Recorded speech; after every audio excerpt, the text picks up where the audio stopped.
ಆತ್ಮೀಯ H16 news ಅರ್ಥಾತ್ ಹೇ ಸೀತಾರಾಮ್ ನ್ಯೂಸದ ವೀಕ್ಷಕರೇ, ನಾನು ನಿಮ್ಮವ ಎಂ ಆಯುಧ ಮಲ್ಲಪ್ಪ ಜೊತೆವರು. ತಾವು ಈಗ ಸುದ್ದಿಗಳ ಲೋಕಕ್ಕೆ ಎಂಟ್ರಿ ಹೊಡಿತಾ ಇದ್ದೀರಿ. ಈ ಸುದ್ದಿಗಳನ್ನು ಪ್ರತಿಯೊಂದು ನೋಡೋ ಜೊತೆಗೆ ನಿಮ್ಮ ಅಭಿಪ್ರಾಯಗಳನ್ನು ಹಂಚ್ತಾ ಇರ್ರಿ. ಯಾಕಂದರೆ ಈ ಸುದ್ದಿಗಳು ನಿಮಗಾಗಿ, ನಿಮ್ಮ ಬದುಕಿಗಾಗಿ, ನಿಮ್ಮ ವೈಚಾರಿಕೆಗಾಗಿ, ನಿಮ್ಮ ತಿಳುವಳಿಕೆಗಾಗಿ ಅನ್ನೋದು ನಿಮಗೂ ಗೊತ್ತು. ಜೊತೆಗೆ ನಮಗೂ ನಿಮ್ಮೊಂದಿಗೆ ಇದೊಂದು ಮಾತಾಡುವಂಥ ಜೊತೆಗೆ ಸುದ್ದಿಗಳನ್ನು ಬಿಡುವಂಥ ಕೆಲಸ. ಈ ಕೆಲಸದಲ್ಲಿ ನಾವು ನಿಮ್ಮೊಂದಿಗಿದ್ದೀವಿ ಅಂತ ಹೇಳ್ತಾ ನೋಡ್ತಾ ಇರಿ ಸುದ್ದಿಗಳನ್ನು. ಬೇಡ ಅಂದ್ರೆ ಶ್ರೀರಾಮ್ ದೇವಸ್ಥಾನ ಅಲ್ಲಿ ಬೇಡ, ನಮಗೆ ಅಯೋಧ್ಯೆ ಸಾಕಾಗೈತೆ ಬರಬೇಡ್ರಿ ಅಂದ್ರು. ಇಟ್ಗಿ ಮೇಲೆ ಅವ್ರ ಹೆಸರು ಬಂದು ಕೊಟ್ಟರು. ಅದ್ರಾಗ 2 ಕೆಜಿ ಬೆಳ್ಳಿ ಕೊಟ್ಟಿದ್ರು, ಉಪಯೋಗ ಆಗ್ತಿತ್ತು ಬಡವರಿಗೆ ಅಂತ ಕೂಡ ಹೇಳಕ್ ಇಟ್ಕೊಡ್ತೀನಿ. ಮತ್ತು ಅವರ ತಮ್ಮ ಗುರು ಇಲ್ಲೊಂದು ಬಿಜೆಪಿ 4-5 ಗುಂಪಿನ ಎಲ್ಲ ಒಬ್ರು ಮೆಚ್ಚಕ್ಕೋಸ್ಕರ ಒಬ್ರಿಗೊಬ್ರು ಪ್ರೆಸ್ ಕಾನ್ಫರೆನ್ಸ್ ಮಾಡಕ್ಕಂತ ದೊಡ್ಡಸ್ಕಿ ತೋರಿಸ್ತಾ ಇದ್ದಾರೆ. ಪಕ್ಷದಲ್ಲಿ ಅವ್ರದೇ ಒಂದು 4-5 ಗುಂಪು, ಡಿಸ್ಟಿಕ್ ನಲ್ಲಿ ಅವ್ರದೇ ಗುಂಪನ್ನ ಅವರೇ ನಾವೇ ಬಿಜೆಪಿ ವರ್ಗದಲ್ಲಿ ಅನ್ನೋ ರೀತಿಯಲ್ಲಿ ಅವ್ರು ಮಾಡೋದಕ್ಕಿಂತ ಪ್ರೆಸ್ ಕಾನ್ಫರೆನ್ಸ್ ಮಾಡಿ ದೊಡ್ಡ ಫ್ಯಾಮಿಲಿಗಳು, ದೊಡ್ಡ ಮನುಷ್ಯರನ್ನ ದಾವಣಗೆರೆ ಅಭಿವೃದ್ಧಿ ಮಾಡ್ತಿರಂತ ಮಲ್ಲಿಕಾರ್ಜುನ್ ಅವ್ರನ್ನ ದಾವಣಗೆರೆಗೆ ಇವತ್ತು ಕೆಲಸ ಮಾಡೋಣ ಅಂತ ಹೆಂಗ್ ಬೇಕಾಗಿ ಮಾತಾಡಿದ್ರೆ ದೊಡ್ಡನಾಗ್ತಾನೆ ಅಂತ ತಿಳ್ಕೊಂಡ್ರೆ ತಪ್ಪು. ಅನಧಿಕೃತವಾಗಿ ಎಣ್ಣೆ ಬಾಟಲ್ ಸೆಕೆಂಡ್ ದೊಡ್ಡನಾದ ವ್ಯಕ್ತಿಯಿಂದ ನಾವು ಜಿಲ್ಲಾ ಕಾಂಗ್ರೆಸ್ ಅವರಿಂದ ಕಲಿಯೋದೇನಿಲ್ಲ. ದಾವಣಗೆರೆ ಅಭಿವೃದ್ಧಿ ಆಗ್ತಾ ಇದೆ, ಕೆಲಸಗಳಾಗ್ತಾ ಇದಾವೆ, ಮುಂದೂ ಕೆಲಸ ಆಗುತ್ತೆ. ಇನ್ನು 2 ವರ್ಷದಲ್ಲಿ ನಮ್ಮ ಕಾಂಗ್ರೆಸ್ ಸಿದ್ದರಾಮಯ್ಯ ಸರ್ಕಾರ ಒಳ್ಳೆಯ ಕೆಲಸ ಮಾಡುತ್ತೆ. ದಾವಣಗೆರೆ ಇನ್ನೂ ಒಳ್ಳೊಳ್ಳೆ ಅಭಿವೃದ್ಧಿಗಳು, ಹೊಸ ಕೆಲಸಗಳು ಕೂಡ ಮುಂದಿನ ದಿನಗಳಲ್ಲಿ ಪ್ರಾರಂಭವಾಗಿದ್ದಾವೆ. ಅದೆಲ್ಲ ಮುಗಿಸುವಂತ ಕೆಲಸ ದಾವಣಗೆರೆಯಲ್ಲಿ ಆಗುತ್ತೆ. ಯಶವಂತರಾವ್ ಸ್ವಲ್ಪ ಬುದ್ಧಿ ಸೀಮಿತ ಇಟ್ಕೊಂಡು ಮಾತಾಡಬೇಕು ಅಂತ ಕೇಳ್ಕೊಂಡ್ರೆ, ಆಧಾರ್ ಕಾರ್ಡು, ಫೋಟೋ ಮತ್ತೆ UDD card. So next RTPCL leg ಒಂದು 2 ಬೆನಿಫಿಷಿಯರಿ ನಾವು ಕೊಡ್ತೀವಿ ಇವತ್ತು. To distribute the device. ಇದೆಲ್ಲ ಅಡ್ವಾನ್ಸ್ ಟೆಕ್ನಾಲಜಿಲಿ ನಾವು ಮಾಡ್ತಾ ಇರ್ತೀವಿ. ನಮ್ಮ CRC ಅಷ್ಟು ಇನ್ನೊಂದು ಕೃತಕಗಳು ಕೊಡ್ತೀವಿ.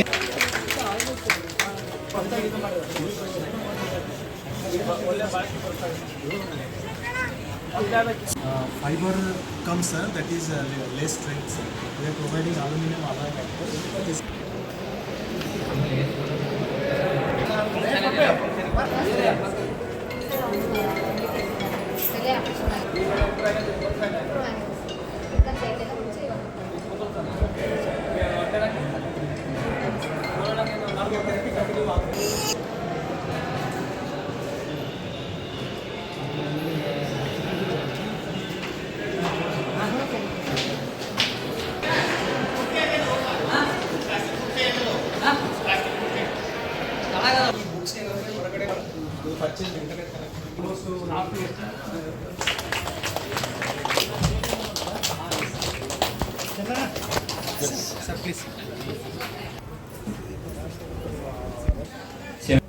ಅಂಕಗಳ ದಿನಾಚರಣೆ 2025ಕ್ಕಿಂತ ಸೊ ನಮ್ಮ respected honourable MLA KS Basavanthappa Sagar ಬಂದರೆ ನಮ್ಮ ಎಲ್ಲ.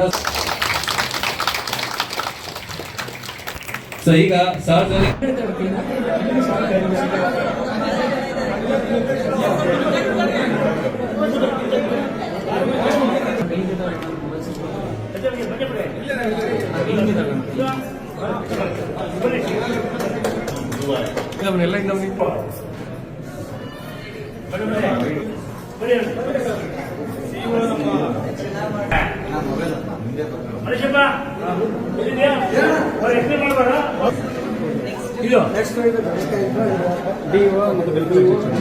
Computer operator madam. ಇದು ಅಂಚೆ ಕಚೇರಿಗೆ ರವೀಂದ್ರ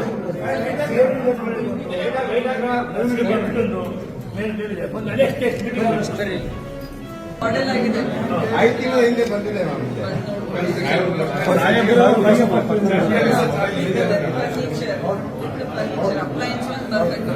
ಅಧ್ಯಕ್ಷರು ಉಪಾಧ್ಯಕ್ಷರು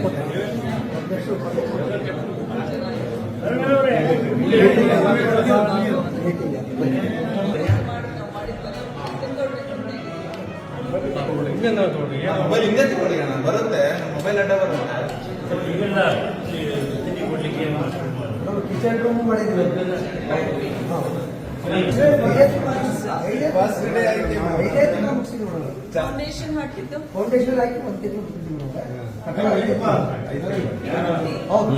ಚಾರ್ಜ್ ತಗೊಂಡಿದ್ದ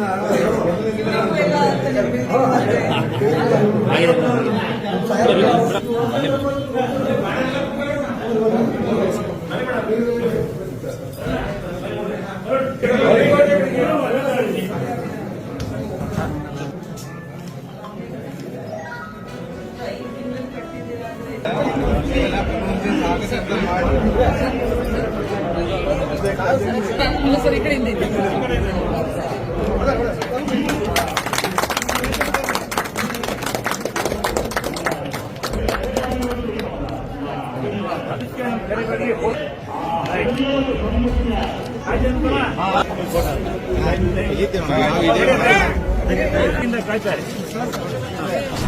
ರಾಜಕೀಯ ಸ್ವಲ್ಪ ಮೇಲೇಟಾಗ್ತಾ ಇದೆ, ಸ್ಯಾಕ್ರಿಫೈಸ್ ಮಾತಾಡ್ತಾ ಇದ್ದಾರೆ, ಅಧಿಕಾರ ಶಾಶ್ವತ ಅಲ್ಲ ಅನ್ನೋ ರೀತಿಯಲ್ಲಿ ಮಾತಾಡ್ತಿದ್ದಾರೆ ಸರ್. ಫಿಲಾಸಫಿ ಇವತ್ತು ನಿಮಗೆ ಅರ್ಥ ಆಗೈತೆ. ನಾವು ಮೊದಲಿಂದ ಮಾತಾಡ್ತೀವಿ, ಯಾಕಂದ್ರೆ when I follow more of Buddhism ಯಾವಾಗಲೂ ಇದ್ದೇಳಿ ಇರ್ತಕ್ಕಂಥದ್ದು ಲೈಫಲ್ಲಿ.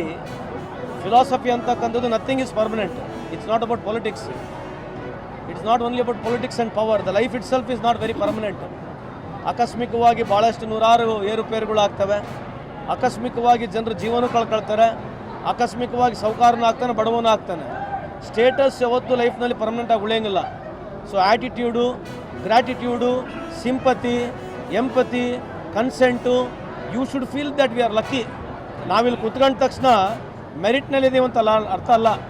ಬೇರೆಯವ್ರು ನಂಬಿಕೆನ ಮೆರಿಟ್ ಇರ್ತಾರೆ, ನಾವೇನೋ ಲಕ್ಕಿ ಇದೀವಿ ಅಂತ ಆ ಸಂದರ್ಭದಲ್ಲಿ ಆ ಫಿಲಾಸಫಿಕಲ್ಲಿ ಹೇಳಿರ್ತಕ್ಕಂಥದ್ದು. ಪವರ್ ಶೇರಿಂಗ್ ಟೈಮಲ್ಲಿ ಈ ರೀತಿಯ ಹೇಳಿಕೆ ಇವತ್ತು ನೀವು ಕೇಳಿಸ್ಕೊಂಡಿದ್ದೀರ ಅಷ್ಟೇ ಈ ಮಾತು. ಇವತ್ತು ವಿಶೇಷವಾಗಿ ನಿಮಗೆ ಇವತ್ತು ಇದು ಅರ್ಥ ಆಗಿರ್ಬೋದು. ಬಟ್ ಭಾಳ ಮೊದಲಿಂದನೂ ಈ ಚುನಾವಣೆಯ ವ್ಯವಸ್ಥೆಯಲ್ಲಾಗಿರಲಿ, ರಾಜಕೀಯ ವ್ಯವಸ್ಥೆಯಲ್ಲಾಗಿರಲಿ, ಸಾರ್ವಜನಿಕ ಜೀವನದಲ್ಲಾಗಿರಲಿ, ರಾಜಕೀಯ ಪ್ಲ್ಯಾಟ್ಫಾರ್ಮ್ ಅಂತಲ್ಲ ಎಲ್ಲ ಪ್ಲ್ಯಾಟ್ಫಾರ್ಮಲ್ಲಿ ಮಾತನಾಡ್ತೀವಿ ನಾವು. ಅಲ್ಲ, ಈಗ ಮಾನ್ಯ ಮುಖ್ಯಮಂತ್ರಿಗಳು, ಉಪಮುಖ್ಯಮಂತ್ರಿಗಳು ಇಬ್ಬರು ಒಬ್ಬರು ಮನೆಗೆ ಹೋಗಿ ಪರಸ್ಪರವಾಗಿ ಕ್ಲಾರಿಟಿ ಕೊಟ್ಟಿದ್ದಾರೆ. ಅದಕ್ಕೆ ದಯಮಾಡಿ ಇದನ್ನು ಜಾಸ್ತಿ ಸ್ಪೆಕ್ಯುಲೇಷನ್ ಮಾಡಬಾರ್ದು ಅಂತ ತಮ್ಮಲ್ಲಿ ಮನವಿ ಮಾಡ್ಕೊಳ್ತೀನಿ. ಸತೀಶ್ ಜಾರಕಿಹೊಳಿ ಮಾತಾಡಿದ್ದಾರೆ, 2.5 ವರ್ಷ ಆದರೂ 30 ತಿಂಗಳಿಗಾದರೂ ಅಧಿಕಾರ ಹಸ್ತಾಂತರ ಆಗಲೇಬೇಕು ಅಂತ ಹೇಳಿದ್ದಾರೆ. ಅದು ನನಗೆ ಗೊತ್ತಿಲ್ಲ. ಅವ್ರು ಹೇಳಿರ್ತಿದ್ರೆ ಸತೀಶ್ ಅಣ್ಣ ಅವ್ರು ಹೇಳ್ತಾರೆ, ಅವ್ರನ್ನೇ ಕೇಳಬೇಕು. ನನಗೆ ಅದ್ರ ಬಗ್ಗೆ ಮಾಹಿತಿ ಇಲ್ಲ ರೀ. ಈಗ ನೀವು ಪದೇ ಪದೇ ಇದನ್ನೇ ಕೇಳಿದ್ರೆ ಏನು ಮಾಡೋಣ ಹೇಳಿ. ಈಗ BLOಗಳು ಈ ದೇಶದಲ್ಲಿ 32 BLOಗಳು ಸೂಸೈಡ್ ಮಾಡ್ಕೊಂಡಿದ್ದಾರೆ. ಯಾರು ಕೇಳೋದಿಲ್ಲ.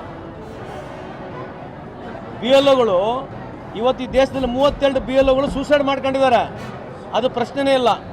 ಸ್ವಿಸ್ ಬ್ಯಾಂಕ್ನಲ್ಲಿ ಇವತ್ತು ಕೇಂದ್ರ ಸರ್ಕಾರ ಈ ದೇಶದಿಂದ ಕಪ್ಪಣ ಎಷ್ಟೋಗಿದೆ ಅಂತ ಮಾಹಿತಿ ಇಲ್ಲ ಅಂತ ಹೇಳಿ ನಾಚಿಕೆಲ್ಲಾರಂಗೆ ಈ ಸರ್ಕಾರ ಹೇಳ್ತಾ ಇದೆ. ಸ್ವಿಸ್ ಬ್ಯಾಂಕ್ನಲ್ಲಿ 37,000 ಕೋಟಿ ಇದೆ, ಕಳೆದ 1-2 ವರ್ಷದಲ್ಲಿ ಜಾಸ್ತಿ ಆಗಿದೆ ಅಂತ ಹೇಳ್ತಾ ಇದೆ. ಈ ನಾಚಿಕೆಲಿರ್ತಕ್ಕಂಥ ಸರ್ಕಾರಕ್ಕೆ ಕೇಳೋರು ಯಾರಿಲ್ವಾ? ಅಲ್ಲ, ವಿರೋಧ ಪಕ್ಷದವ್ರು ಎಲ್ಲಿ ಹೇಳ್ತೀರಾ? ಪಾರ್ಲಿಮೆಂಟಾಗಿ ಕೇಳೋರು ಯಾಕೆ? ವಿರೋಧ ಪಕ್ಷದವ್ರು ಯಾಕೆ ಕೇಳಬೇಕು? ಎಲ್ಲರೂ ಕೇಳಬೇಕು. ಪ್ರತಿಯೊಬ್ಬರು ಹಕ್ಕಿದೆ ಈ ದೇಶದಲ್ಲಿ. ನಿಮಗೂ ಅಷ್ಟೇ ಹಕ್ಕಿದೆ, ನನಗೂ ಅಷ್ಟೇ ಹಕ್ಕಿದೆ. 37,000 ಕೋಟಿ ಜಾಸ್ತಿ ಆಗಿದೆ ಅಂತೇಳಿ ಸ್ವಿಸ್ ಬ್ಯಾಂಕ್ ರೆಕಾರ್ಡ್ ತೋರಿಸ್ತಾ ಇದೆ. ಇವತ್ತು ಸದನದಲ್ಲಿ BJP ಸರ್ಕಾರ, ಮೋದಿ ಸಾಹೇಬ್ ಸರ್ಕಾರ ನಾಚಿಕೆಲ್ಲಾರಂಗೆ ಮಾಹಿತಿ ಇಲ್ಲ ಅಂತ ಹೇಳ್ತಾರಲ್ಲ.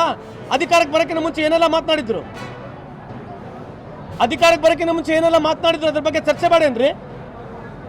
ಏನಾಗಲ್ಲ ಇದನ್ನೇ ಕೇಳ್ಕೊಳ್ತೀರಿ ನಮಗೆ. I respect you all, but ನಮಗೆ ಲಿಮಿಟೇಷನ್ ಇದೆ. ಇದಕ್ಕಿಂತ ಜಾಸ್ತಿ ನಮಗೆ ಮಾತನಾಡೋಕ್ಕೆ ಈ ವಿಷಯದಲ್ಲಿ ಆಗೋದಿಲ್ಲ. ನೀವು ಎಷ್ಟೇ ಪದೇ ಈ ಪ್ರಶ್ನೆ ಕೇಳಿದ್ರೆ ನನಗೆ ಉತ್ತರವಿಲ್ಲ ಅಂತ ಹೇಳಲಿಕ್ಕೆ ಇಚ್ಛೆ ಬಯಸ್ತೀನಿ. ಆದ್ಮೇಲೆ ಎಲ್ಲ ಸುದ್ದಿಗಳನ್ನು ನೋಡಿದ್ರಲ್ಲ, ಏನು ಅನಿಸ್ತು ನಿಮಗೆ? ಇದರಲ್ಲೇ ನಿಮ್ಗೆ ಲೈಕ್ ಆಗಿರ್ಬೋದು, ಡಿಸ್ಲೈಕು ಆಗಿರ್ಬೋದು, ಕಾಮೆಂಟ್ ಬೇಡಪ್ಪ ಅಂತೂ ಅನಿಸಿರ್ಬೋದು, ಕಾಮೆಂಟ್ ಮಾಡಬೇಕಪ್ಪ ಅನಿಸಿರ್ಬೋದು, ಶೇರ್ ಮಾಡಬಾರ್ದಪ್ಪ ಅನಿಸಿರ್ಬೋದು, ಅದು ಮಾಡಬೇಕು ಅನಿಸಿರ್ಬೋದು. ಏನಾದರೂ ಆಗಲಿ ಶೇರ್ ಮಾಡ್ತಾಯಿರಿ, ಈ ನ್ಯೂಸ್ಗಳನ್ನ ಹಂಚ್ತಾ ಇರಿ, ಜೊತೆಗೆ ಇದಕ್ಕೆ ಸಬ್ಸ್ಕ್ರೈಬ್ ಆಗ್ತಾಯಿರಿ ಅಂತ ಹೇಳ್ತಾ H16 ನ್ಯೂಸ್ ಅರ್ಥಾತ್ ಹೇ ಸೀತಾರಾಮ್, ಇದು ಸತ್ಯದ ಕೈಗೆ ನಡಿ. ವಂದನೆಗಳು.